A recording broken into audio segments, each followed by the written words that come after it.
I feel like anytime that I talk to the girls about ways to keep themselves together, from their hair to their appearance to their attitude, they're always finding a way to call me a pick me and say that I'm doing everything is centered around men. And I'm just like,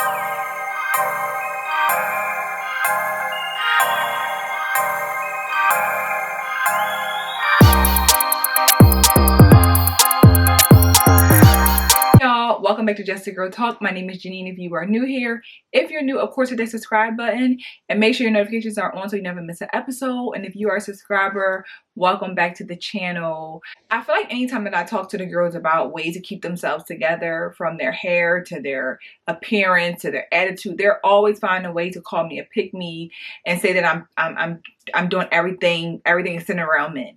And I'm just like, y'all, a lot of women out here are interested in men and dating men. And I'm just trying to tell you some ways that I think can be more helpful to your experience with dating men. That's it. That's all. I'm trying to help y'all. I really am. So today I'm going to be telling y'all four tips on how to maintain healthy hair as a straight natural. I've never heard of this straight natural thing until recently, and I guess I am considered a straight natural because I do get my hair pressed straight, but I also do not have a perm, so I get straight natural. Cool. So I want to talk about that. I get a lot of questions about my hair. A lot of women weaponize my hair also. And whenever I've talked about hair care around how men do like natural hair, how it is more aesthetically pleasing for certain men, women are like, no, they don't. It doesn't matter. But I'm telling you, girl, let me share some tips, especially for women who are struggling with their natural hair, who are intimidated with trying to start their natural hair journey. I get it, right? I have been natural. I have not had a perm.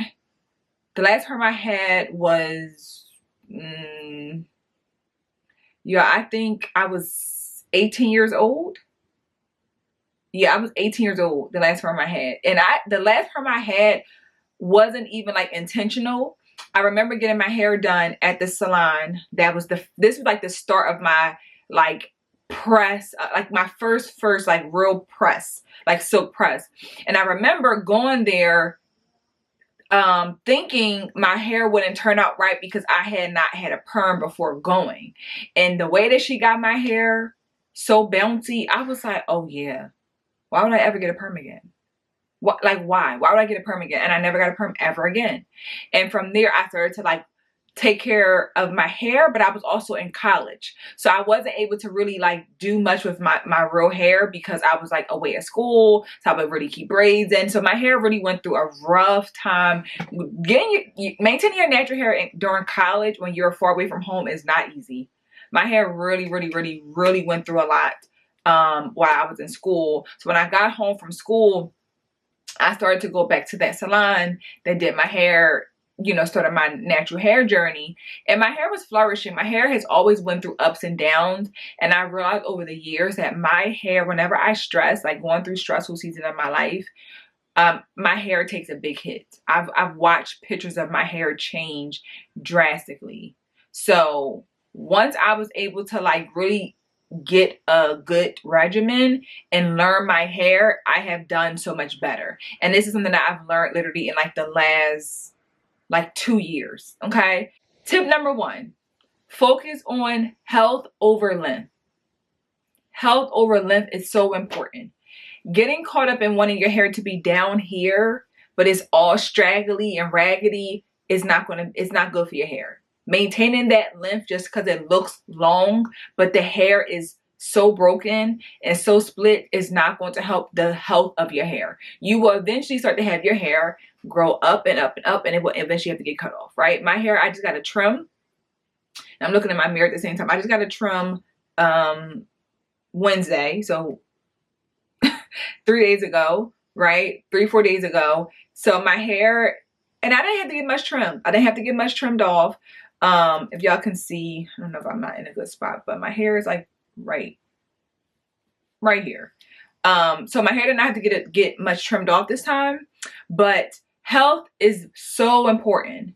And there's a lot of times that we think our hair is healthy because it's long, But again, when you sit down and you look at your hair and someone is really doing a good analysis of your hair, you might realize that that length is not helping the overall health of your hair.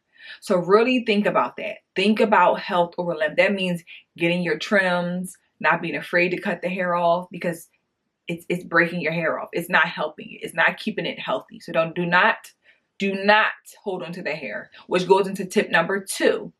Okay, get your trims. Get your trims. Some people recommend every 6 to 8 weeks. 6 weeks to me is a little bit too much, in my opinion. I'm more of an 8 to 12 week girl. I'm in that soft spot. I'm an 8 to 12 week girl, but I'm also very realistic with my stylist, where I will say to her, hey, do I need to get a trim now? And she'll say to me, you need to get a trim, right? So maybe I'm at 8 weeks and I need a trim. Maybe I might be at 7, I need a trim. So getting your trim is so important. We naturally run from trims because we think, oh my God, my hair is going to get cut off. And a lot of times it will, but you know why your hair gets cut off more every time you get a trim? Because we wait so long. You're getting a trim once a year. Of course, it's going to have so much hair cut off because you're walking around with all this broken, brittle hair. If you get your trims more frequent, they say that there's less hair that has to get cut off because you're getting, like, your hair is not, going up the shaft, and it's not having to get cut off as often. So if you get your trims on a regular schedule, as you should, you will see you're maintaining more length with keeping your hair healthy by letting go of the dead hair. Because your hair is going to grow, and you got to get rid of those split ends, and you got to keep it, keep it flowing, right? So that is really, really key.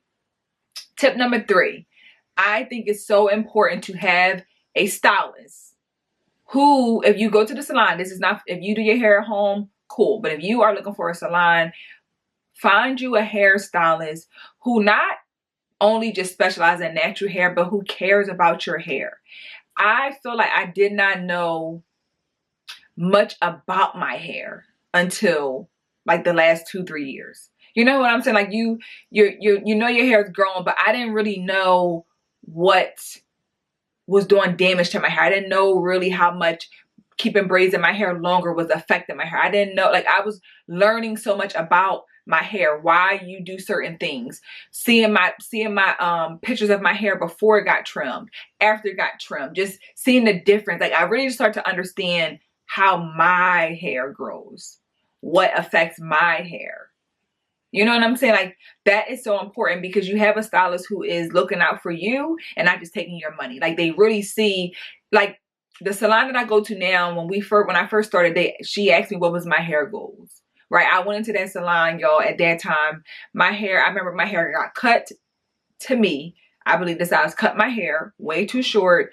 It's supposed to be a trim. She said I needed to get more hair cut off. I didn't believe it, but it did get cut off. So I decided I was going to just stop going to the salon. I was going to try to do my hair myself. That didn't work. I found me a salon. I also didn't want to spend hours in a salon anymore. I was over that whole phase of my life. And she really asked me what was my hair goals.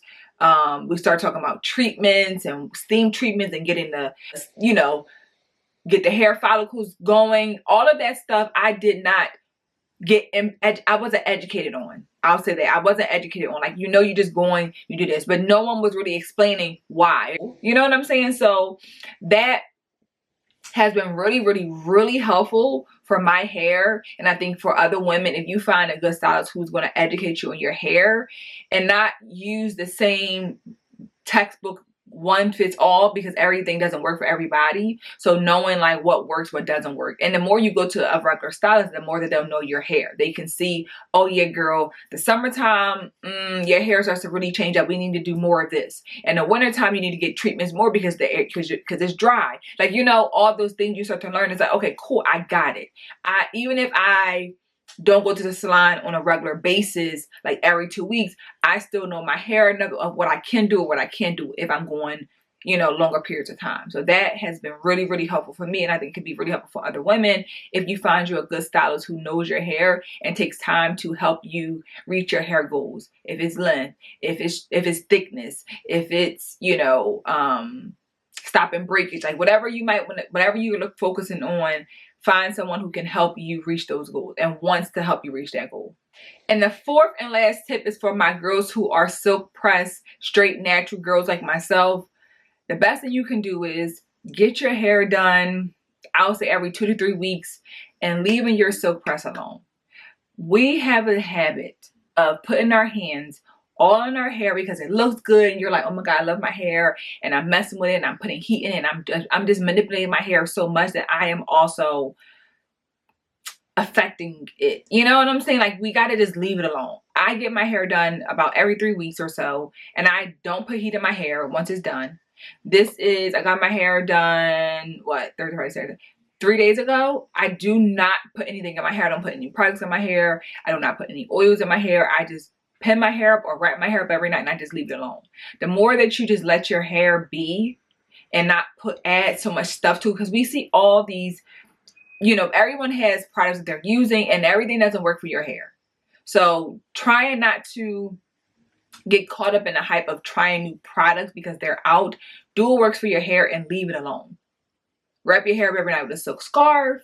Even if your hair is not done, I'm trying to get better at that, of putting my scarf on at night to help like not have breakage around your edges and your hair, you know, from pillows and things like that. Like, just keeping your hair protected is so important. And that's something that we need to just get better at doing overall. But definitely when you have your hair, your natural hair out, silk press season is in, and you want to maintain it. You don't want to spend all this money getting your hair done and it just looks crazy, right? So trying to stop. Like, I do not, when I see women get their silk press done and they put all this like edge control and product up here, your hair is going to be a mess soon.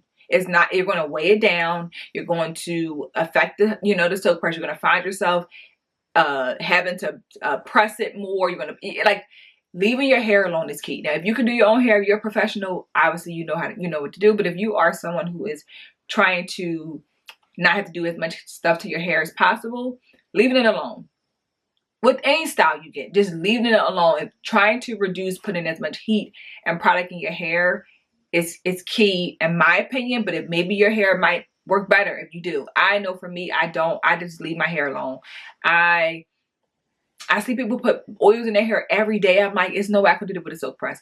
Even if people said there's oils that don't weigh your hair down, I don't believe it. I'm not oiling my hair down, especially not with this silk press. Like, it's not happening. And my silk press, when it like really can keep body, like really be bouncy, I can go for a good like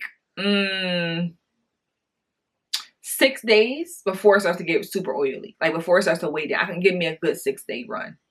A good 6 day with a silk press, like a bone straight, with the curls, which I've been wearing the last few weeks.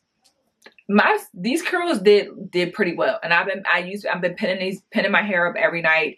4 pin curls, and boom, I'm done. And I just let it go. I just let it be. I put my scarf on. I keep it simple. I use a silk scarf. This is my scarf that I use. I always make sure that I wash my scarf. Wash your scarves, ladies. Wash your scarves. It is so important. Getting your hair done, especially a silk press, you do not want to have a greasy scarf that had all the products from your ponytail to your edges and put it on your hair. Your hair is going to get super oily super fast because the products are all in this hair, and you're just putting it right in your hair. So be mindful that you want to have clean hair with a clean scarf. Okay? Clean hair with a clean pillowcase. Like, all this stuff matters because it's all going to go into your hair. You know what I'm saying? So I just try to, again, leave my hair alone. I don't do much to it. I've really been loving the curls. I usually go for a silk press, but I've been loving these like loose curls at the end of my hair. And this is what I do. You know, I don't, like I said, I just put bobby pins in my hair. It's these like little black, which y'all all know. Let's see it. Again, I just leave it alone, and I always keep my comb with me. But again, I think naturally I would love for women to just start to embrace and love their natural hair more. I know we live in a time now where, you know, a lot of women are choosing to wear weaves and wigs and just not wear their natural hair out, which is fine to a certain extent, because a lot of people are not taking care of their hair under those wigs and that weave, which I think is the biggest problem in my opinion. But I also think when it goes back to like men and dating, when men talk about how they do prefer the natural woman and not wanting women to have a bunch of weave in their hair and makeup and all this stuff. We really fight against it and say, no, they don't. They do like this. And it's like, but they're telling us that they like this stuff. They do like natural hair. There are men out here, for the women who do wear the natural hair, there are men out here who do like that, who do prefer that. And there's nothing wrong with it. Your hair is beautiful. Just learning to love your hair.